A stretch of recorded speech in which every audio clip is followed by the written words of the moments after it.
Okay, ladies and gentlemen, we're happy to have with us Sever Voinescu, who's editor-in-chief of Dilema. He's going to be talking to us on the Christian patriotism or Christian patriotism in our world today. Sever, welcome. Thank you very much, Professor Farina. Thank you all. First of all, I would like to excuse myself because I'm really getting into an impasse here. Yesterday talks have been so inspirational and so challenging to me that I decided to change the topic I intend to speak on right now in front of you. So as you can see in the program, and as Professor Farina introduced, I was supposed to say a few words, to share some thoughts about Christian patriotism, assuming that this is an apparent, and maybe not an apparent, maybe also an essential oxymoron, because still we have this big fundamental question unsolved: how can a Christian can be a patriot? We Christians know very well that we are just passengers in this world. We are not made for this world. Nevertheless, we have to have a certain attitude, and we have to behave in a certain way, to do certain things in this world in order to get access to the other world where we naturally belong. Jesus and his apostles, especially Paul and John, taught us what we have to do on various levels of our existence, of our earthly lives, what to do in the relationship with the other, how to behave in family, in social gatherings, etc., etc. But it is a little bit too difficult to understand very well what should we do while our role as citizens gets more and more complex and demanding in our world.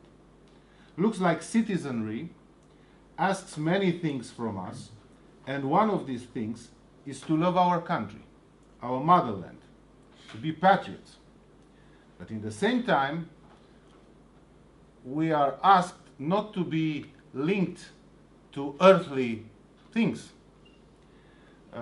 This dichotomy between the city of God and the city of man is very well known, has a long tradition on that, and this definitely adds some difficulties to this issue. So initially I thought that would be good for me to talk about this long tradition of thinking inside Christianity, about how can we harmonize, if we can, the feeling of belonging to a certain nation and the belief of belonging to the kingdom of Jesus Christ.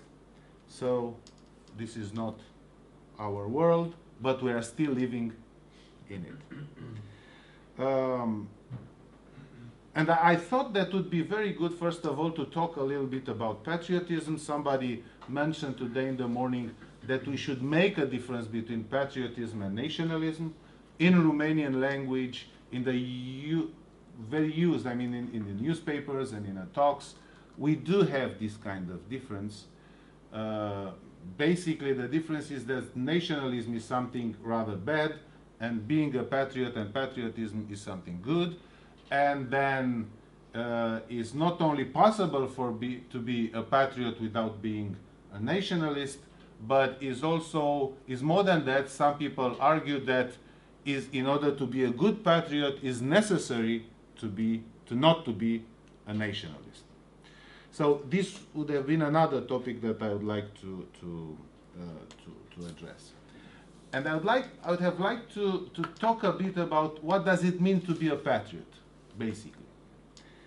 And first of all, I would like to share with you, I would have loved to share with you that so many years ago, one of the most popular political TV programs in America used to end up with a 30 seconds moment when the anchor designated the patriots and the pinheads of the day. So people who were doing good things in his mind were patriots. Those who were doing bad or stupid things were pinheads. Of course, this short and tough labeling moment was heavily influenced by the ideology of that specific TV station and by the political opinion of that TV anchor, who, by the way, was bragging himself as being an independent one. But what always struck me with that part of the show was not his choices, because sometimes his choices were mine as well, but was the idea that a patriot is the antonym of a pinhead, and vice versa. I always thought that patriotism is a virtue that has no connection whatsoever with intelligence. And I always thought that being unpatriotic could go along sometimes in a very subtle way with intelligence. First of all, it looked to me unfair to deprive those not so intelligent of the possibility of being good patriots, and to deprive the patriots of their undeniable right to be stupid. While it is not the place here to examine a bit what a pinhead really is, and to see how come that a pinhead can not be a patriot, I would have go ahead to talk about patriots. So, assuming that I know that for many people, to be a patriot is crystal clear what does it mean. But it means to love your country, your motherland, to act accordingly. But to me, being in love with something or someone is rather complicated, again, when I put myself in my posture as a Christian. So every time I am exposed to the issue of patriotism, I remember a short story written by a very famous writer, author, who happens to be one of my favorites. It's Jorge Luis Borges, that in my mind clarifies this issue of motherland, and in consequence says something essential about patriotism. This short story is entitled Story of the Warrior and the Captive, and could be found in one of the short story books that Borges published in 1949 called The Aleph. So, Borges show us two cases of patriotism in this short story that I would have loved briefly to refer to. So the first case, Borges says that he found this first case in a book on poetry written by the famous Italian philosopher Croce, and it is the case of Droctulf, a legendary Longobarд warrior who is a protagonist of the siege of the city of Ravenna in the mid-6th century. So this warrior comes from the shady and humid depth of the Germanic forests. He is full of that untamed pagan energy of destroy, and he is hunting around the northern Italian plains alongside with the tribe fellows in order to rob, to enjoy fight, to kill and rape in an unstoppable anarchic delirium. But when he reaches the walls of Ravenna, he is shocked. And now I give the floor to Borges to describe what happened to Droctulf. And I quote, "He sees daylight and cypress and marble. He sees an aggregate that is multiple yet without disorder. He sees a city, an organism composed of statues, temples, gardens, rooms, tiled seats, amphorae, capitals and pediments, and regular open spaces.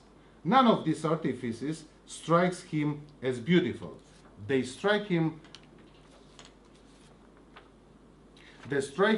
as we would be struck today by a complex machine whose purpose we know not, but in whose design we sense an immortal intelligence at work.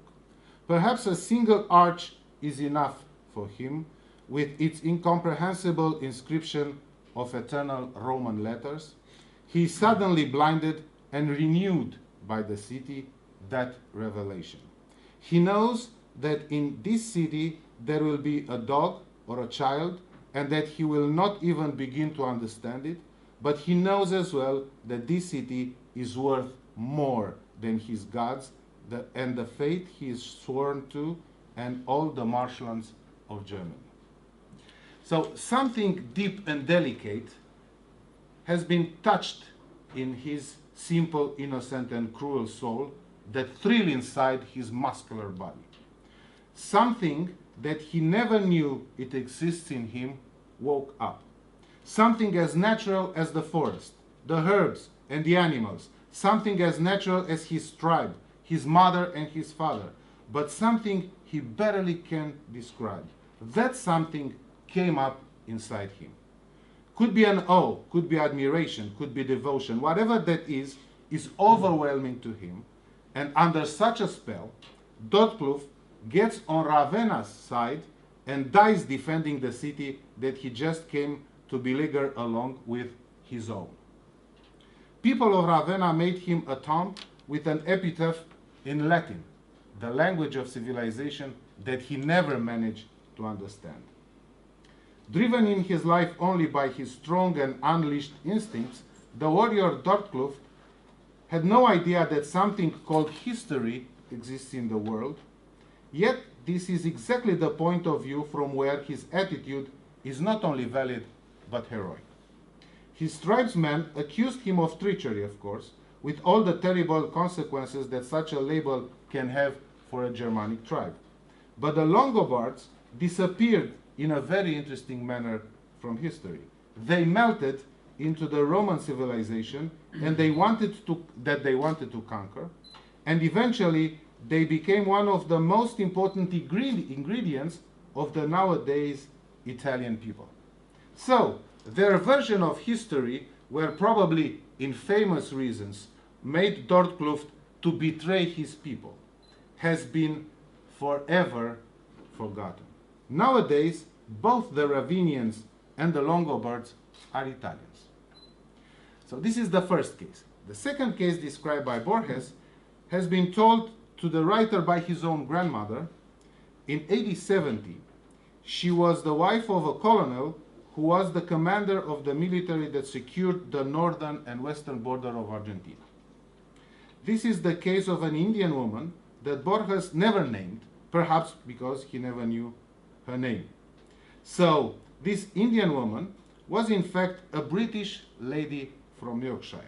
Her parents immigrated to Buenos Aires when she was a toddler, and not long before their arrival in Argentina, during a raid of Indians into the marginal neighborhoods of Buenos, she has been kidnapped.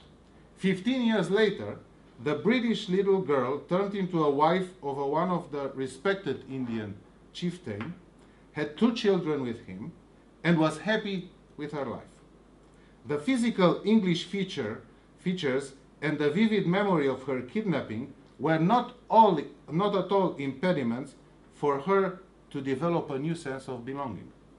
Actually, this was the answer that this woman gave when the grandmother of Borges, herself a British, suffering at the time from a sort of spleen because of her marriage, asked her to return to civilization.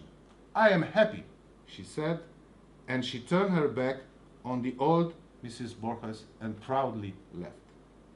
After she refused Mrs. Borges' advice to return to civilization, the woman disappeared, and only some years after that, Mrs. Borges saw her for the last time in a bizarre episode, and now I'm going to quote again Borges. "My grandmother had gone out hunting. So alongside a squalid hut near the swamplands, a man was slitting a sheep's throat. As though in a dream, the Indian woman rode by on horseback. She leaped to the ground and drank up the hot blood. I cannot say whether she did that because she was no longer capable of acting in any other way, or as a challenge and a sign." And I end up this quote. So summarizing these 2 cases, Borges said again, and I'm quoting, 1300 years and an ocean lie between the story of the life of the kidnapped maiden and the story of the life of Dotkluf. Both now are irrevocable. The figure of the barbarian who embraced the cause of Ravenna and the figure of the European Union who chose the wilderness, they might seem conflicting, contradictory. But both were transported by some secret impulse, an impulse deeper than reason, and both embraced that impulse that they would not have been able to explain. It may be that the stories I have told are one and the same story. The obverse and reverse of the same coin are, in the eyes of God, identical. And I end up a quotation from Borges here. So I wanted to talk to you about this and to comment a little bit these things. Also, I wanted to come into the present day, and I wanted to talk to you about a book that caused a lot of fuss in America nowadays. The book is called The Benedict Option and has been written by a journalist who turned out to be, I don't know, very passionate about Christianity, Rod Dreher, with a very interesting short story, with a very interesting story of his confession. He has been raised as a Protestant. He turned to be Catholic. He was a good and devoted Catholic for many years, but he was unhappy with the way the Catholic Church responded to the huge scandal of child molestation at the beginning of the 2000s, and then he became a Christian Orthodox, which is now a Christian Orthodox. So he had this kind of adventure, maybe typical for many Americans, trying, courageously trying different facets of Christianity. So he's a journalist. He doesn't have any special training, but he just has this experience and a lot of passion on the issue. So he wrote this book, The Benedict Option. And I would have loved to comment the book a little bit with you. I would have loved to point a few things, like, for instance, that the book basically says that nowadays America is already something that he called a post-Christian nation. That the Christians should find a way to live according to their beliefs in such an environment. The reader of the book may easily infer not just that the American society is a post-Christian one, but that it tends to become an anti-Christian one, since Christians need to find ways to survive in their own faith, according to their own faith.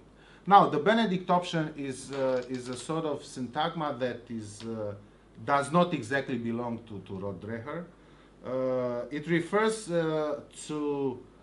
it takes as a model the attitude that Benedict of Nursia had during his life. You know that he was during a very famous monk and founder for the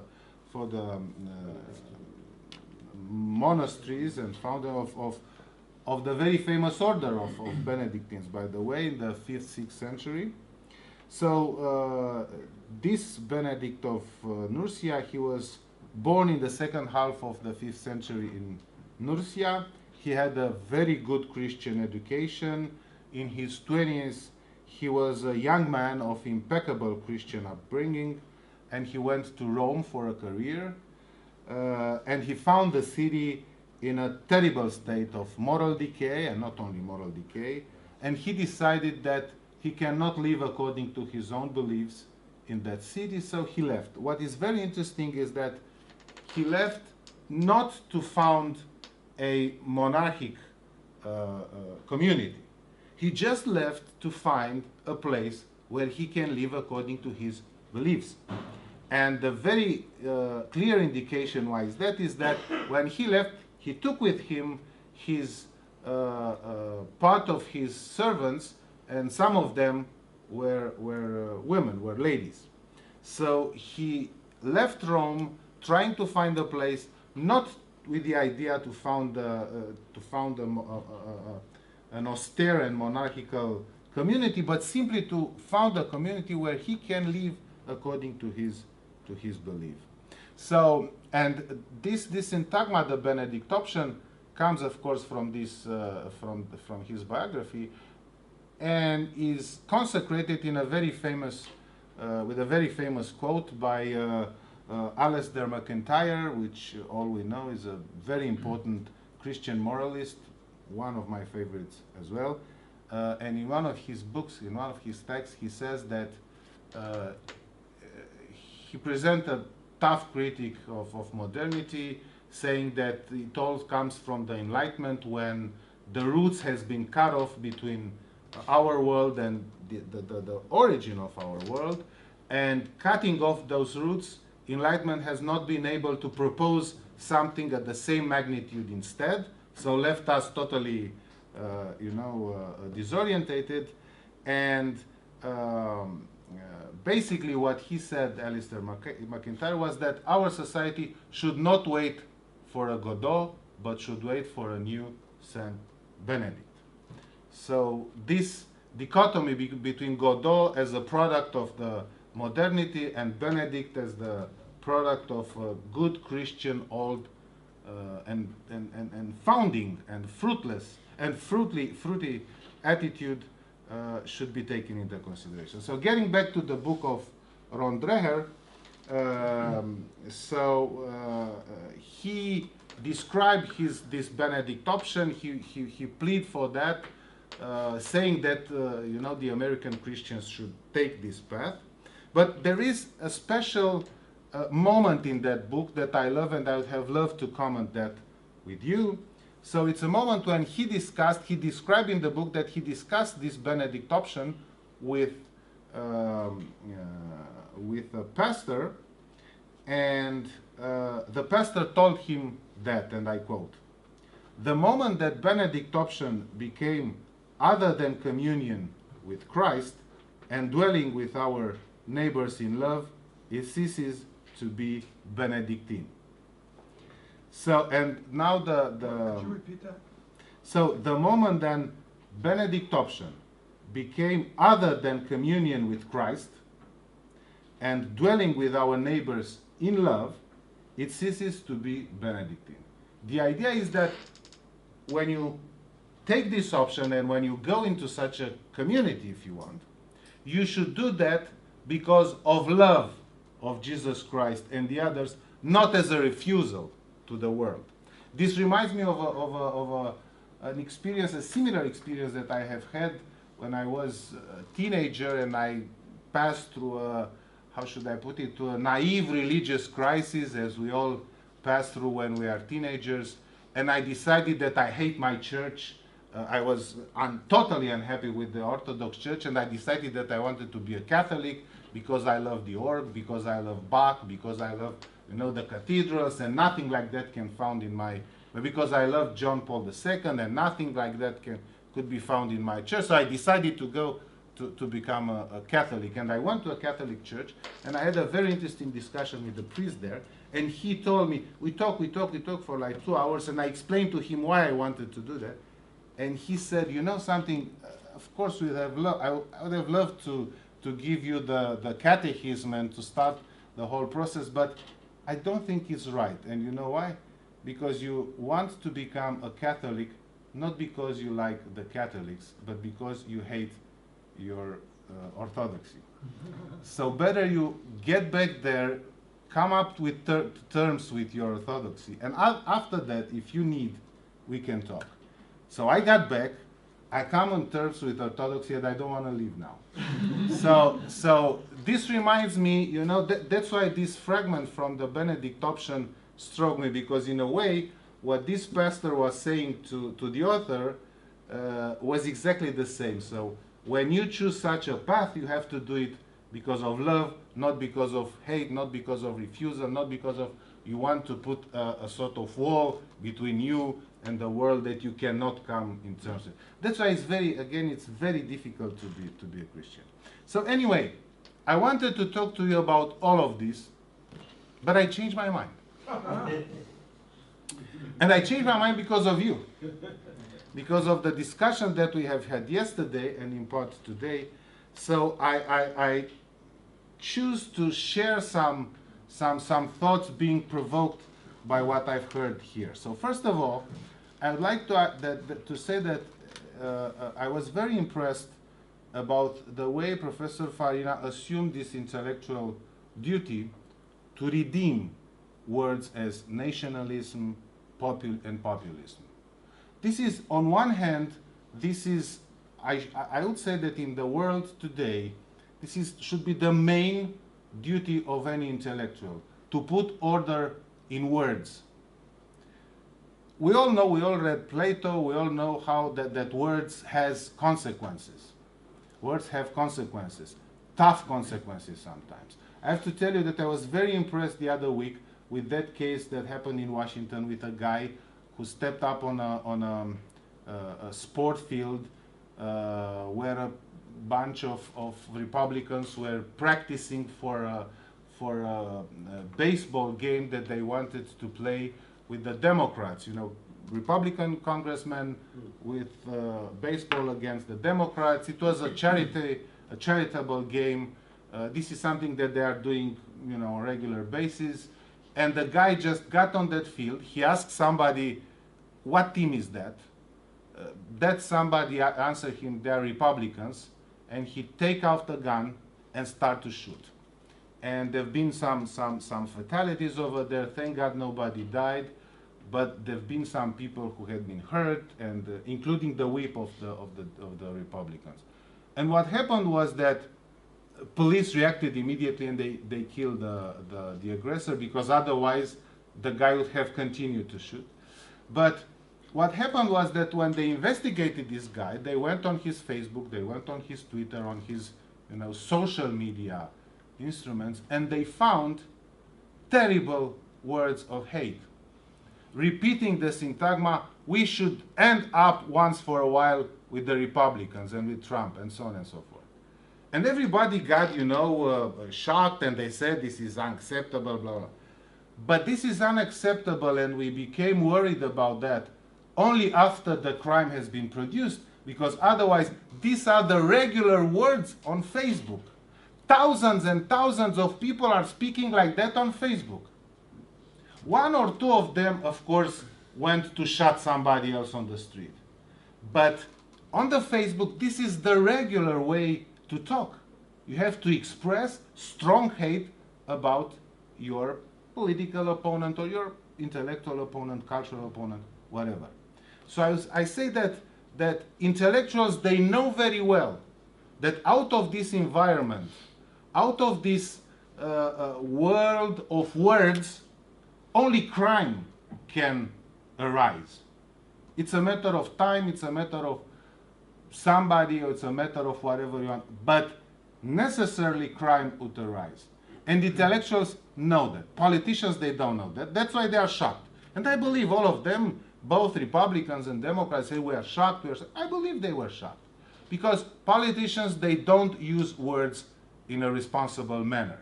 Because politicians are looking to the people, evaluating them unidimensional, as voters, and that's it. They want to steer your emotion in order to get a certain political attitude and a certain vote for you, and they don't care about else. But the intellectuals, they know very well how important it is to use the words in their right and proper manner. How important it is, for instance, that when you say we should end up with these guys, that all of us, we should get scared in that moment. So getting back, that's why I said that I really applaud this courage that Professor Farina assumed to rehabilitate these words, nationalism and populism, that are in the media and in the political language already words of blame, terrible guilt. You know, they are synonymous with fascism, with interesting, they are never synonymous with communism, but this is something that we will discuss. Okay, so that's why, for instance, I think it's important to make the difference between patriotism and nationalism. And I think that gathering like that are very much welcome in this world of confusion, you know, without emptying words of their sense and creating new senses in the words and all these kind of things. So it's important, you know, wherever an intellectual is speaking, a philosopher, whatever, we who are in the audience, we are getting already bored when he starts to define his terms. This is something that they said. He said, I want to talk to you about the water and the ocean, but what do I mean by water? So water is not that, and by ocean, but what do I mean with what I mean? And this kind of intellectual things, and usually we get bored. They said, what the hell? He should get to the topic, you know. But I can understand this is very important in this world. More than that, this is the mission of intellectuals.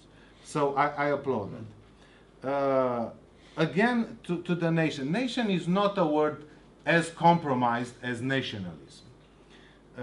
For instance, because you quoted at a certain point in your presentation Pierre Manin, whom I admire very much, I remember that in one of his last books, he has this idea which is very important. He said that nation is still in the 21st century the single political idea that mobilize and stir up people. This is very important, for instance, in Europe. You won't see people getting on the streets under the flag of European Union or going to fight for European Union, but you see people going to fight for the Brits, for the Great Britain. Doesn't matter how they understand, you know, their country, because you know, I would have argued with our Greek guest when he said, for instance, that Brexit is an expression of isolationism. It's not. Simply those people, they wanted another kind of deal with the European Union. That was it. They were not crazy people saying, you know, from now on we are closing all the doors, we don't want to talk to anyone. For instance, they are much more than keen to have a new relationship, another kind, an open relationship with the United States. They already announced a plan of an open relationship with some other countries from the Commonwealth and so on and so forth. And they always said, we wanted a new kind of deal. I don't say if they are right or wrong. They wanted just a new kind of deal with the European Union. They are unhappy. We are unhappy with their deal.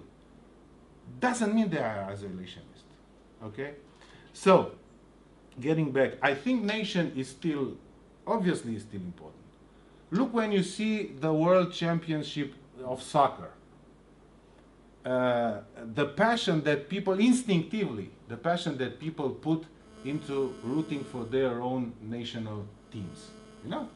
That's the sense of even the players. They are playing for millions of dollars in their, you know, daily jobs in various clubs, but wherever they are called, still they think that the highest honor is to play for the national team, where, by the way, they got almost nothing in terms of money comparing with their salaries in the club.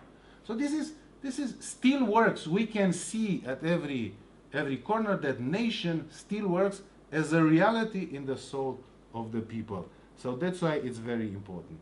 Now, should we build up a European identity? We want it. And I would like to say a few things about European identity and about the European Union project. So first of all, we have never to forget that the European Union project has been from the very beginning seen as a sort of European version of United States of America. So America was always a model. Even the most radical Europeanists today, the so-called federalists, those who want to have a European Union as a federation, they want to mirror the United States of America. Of course, a lot of academics explain why this is not possible. First of all, we don't have the same language. Second of all, is you know, the interests of various nations are not very easy to be harmonized as they used to be at the beginning of the United States among the first states and so on. So the first one who spoke publicly as a politician about the United States of Europe was Churchill. Churchill in 1946, in a very famous speech that he delivered at the University of Zurich, he said that Europe should unite in exactly like that, exactly like the United States of America, as United States of Europe, but without Great Britain. His mind was like that. The powers should be United States, Great Britain, the United States of Europe, and Russia, the Soviet Russia. And he said this is a kind of game in four that could give the necessary balance in order to avoid another war. What is interesting is that wherever you go today and to get into a course about the European integration, and the professor starts by telling you this Churchill quote. The professors never mentioned that Churchill thought that Great Britain is out of the European states of United States of Europe. Okay, one of the most important moments, and now I want to get back to the idea of identity.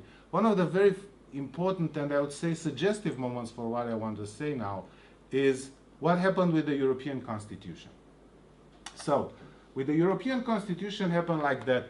At a certain point, right after 2000, the Europeans wanted to, in order again to mirror the United States of America, they said we need a constitution, knowing of course how important is the constitution for the United States of America. We need a constitution of Europe, believing in their soul that the fantastic role that the US Constitution had to forge the American nation would have repeated the same kind of historical experience in Europe if we would have a European Union constitution. So they decided, I don't want to get in the whole process, they set up a committee chaired by Valéry Giscard d'Estaing, the former president of France, with representatives from all the countries, from institutions, blah, blah, blah. At a certain point, they somehow managed to put together a text, and in 2004, the representatives of the all 25th, at that time, 25 European Union members signed the treaty. Then the treaty started the process of ratification in every country. 18 countries ratified the treaty. But in May 2005, in France and in Holland, they put the treaty in referendum, and both in France and in Holland, they got a big no. So that stopped actually the process, and the whole project was put on hold. And it was, by the way, you know, in a very political and interesting manner, but this is another topic. The same project has been transferred from a constitution to an international treaty. Why is that? Because the international treaty has to be approved in the parliaments, so you don't go to the referendum, because if it would have been a constitution, you see that the people said no. So they made almost the same provisions as a treaty. They passed to the parliaments, and here we have now the Treaty of Lisbon. Okay, but this is another. One of the most important things that happened during the process of drawing this project of constitution was the talk around the Christian identity of Europe. Now, I won't go into that. All of us, I assume, will agree that European is fundamentally a Christian civilization. Of course, we know also the Greek roots, the Judeo-Christianity, the whole discussion, but basically we are fundamental a Christian civilization. Now, I will give you a report from that time, from the press of that time, which is pretty accurate about what happened. So this is an article from The Guardian from 2004, just a few weeks before the signing of the treaty, entitled "Christianity, Bedevils Talks on EU Treaty." So, the controversial question of Christianity returned to the European Union yesterday when 7 states, led by Italy, urged the Union to recognize as a historical truth and refer explicitly to the, quote, Christian roots of Europe, unquote, in its new constitution. It was, of course, to refer to the Christian roots of Europe in the preamble of the constitution, because the constitution is dealing with some other things. Now, Britain's foreign secretary, Jack Straw, and his fellow foreign ministers were forced to divert into a theological and cultural minefield at the meeting in Brussels, called to tackle highly charged but technical issues such as voting weight and budget procedures. The preamble of the current draft treaty, drawn up by the former French President Valéry Giscard d'Estaing's convention, refers only to, quote, cultural, religious, and humanist inheritance of Europe, unquote. Specifically mentioning Christianity or God was considered too controversial in the face of furious opposition from secular France and Protestant northerners such as Sweden and Denmark. Opponents argued that it would be wrong to exclude Muslims and Jews, and would therefore be better to avoid any religious reference. The European Parliament even rejected the proposal from Christian Democrat members of the parliaments to mention the continent's Judeo-Christian roots. So the Christians were ready to say, okay, if you think that we are excluding the Jews, let's put it Judeo-Christian roots. So they did not accept that as well. Now, the largely Catholic states as Italy, Poland, Lithuania, Malta, Portugal, the Czech Republic and Slovakia have made clear they want more, meaning they want more than the Judeo-Christianity provision. So, and they wrote, of course, to Ireland, who was holding at that time the EU presidency. Spain, this is very interesting, had previously supported them. So this Catholic, Christian, if you want, group, but changed its policy when the socialists won the March general election. Spain's foreign ministry, Miguel Ángel Morantes, said, quote, Spain is a Catholic country, but in the European Constitution our government is rather secular, and in this sense we want to respect the text as it currently stands, unquote.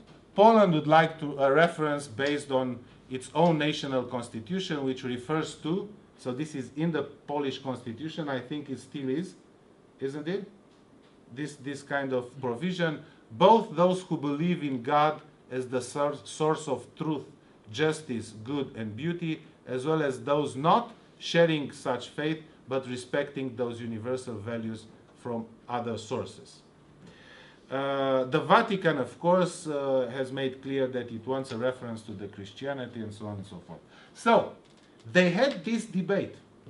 Eventually, what came out in the text that has been signed by everybody, in the preamble is that, and I quote, drawing inspiration from the cultural, religious, and humanist inheritance of Europe, from which have developed the universal values of inviolable rights of the human person, freedom, democracy, equality, and the rule of law. So you see, no Christianity here, just, again, the cultural, religious, and humanist inheritance of Europe, from which have developed the universal values. Good. Now, I think this is very important to understand why Europe and European identity is in this state of confusion, and is, as a matter of fact, as I hope I convinced you, is almost impossible to be built up, especially against the national identity. In the preamble of this failed constitution, for instance, about identity is written like that, and I quote, convinced that while remaining proud of their own national identities and history, the peoples of Europe are determined to transcend their former, would you say would you expect to say that they are able, they want to transcend their national identity, but they said their former divisions and united ever more closely to form a common destiny. So in this text, three key words are fundamental. So the first one is that national identity. The text said that while the people is normally to be proud of their national identity, the second key word is transcend. Towards what? Towards a common destiny. So you see, national identity, transcend, where we should go. They didn't dare to say that we should go to another kind of identity, but we should go to a common destiny. So this is a total confusion when it comes in terms. They did not dare to go right to the bottom of the thing. They felt somehow that this is a very dangerous territory, so they made a first step and then they decided to have a political agreement on that. So what I said in the end is this: is that the European identity for most of the European Union supporters who believe that we can have an European identity should be built up either by abolishing the national identities. What should this word mean, transcend? Maybe to abolish it, or maybe to create another European identity in a sort of summing up all the Europeans' particular identities. In terms of citizenship, I have to tell you, this is another dream for the European Union founders, to build up a sort of what they call European citizenship. The treaties of the European Union refers explicitly to the European citizenship. But what does that mean? It's nothing. You should be a citizen of your own country in order to be a European citizen. You cannot be European citizen without being a citizen of Poland, Romania, Bulgaria, Portugal, or whatever. And it doesn't bring you anything in addition to your status as as a citizen of your country. So it's a dream. So my idea, basically my conclusion is this, is that European Union has this ambition to be equal to Europe. And you see that in the language in the press. Wherever you are skeptical about European Union, they call you anti-European. You see? But European Union is a political construct. Of course, Europe is much, much more than the European Union. And I think that if European Union wants to be a total equivalent of Europe, but deliberately is leaving aside Christianity, then European Union leaves aside a huge and essential part of Europe itself. And in this difference, so what's the difference between Europe and European Union? In this difference lays the whole bed for the skeptical, for the people who are looking at the European Union a little bit more critical than others, but remaining Europeans. When we criticize European Union, we are not less Europeans than those who supporting it. And I'd like just to add saying that I thank God that Romania is in the European Union. This was one of the most important moments in the history of my life. European Union, basically for my country, is a force of good. Without European Union, Romania wouldn't have been as developed as is today. And I said that not because I mistrust the power and the qualities of the Romanians, but exactly because I know exactly the powers and the talents of Romanians. That's why I am a supporter of the European Union, because it brought a lot of good to my country, but in the same time, I feel that Europe is much, much more than that. Thank you very much.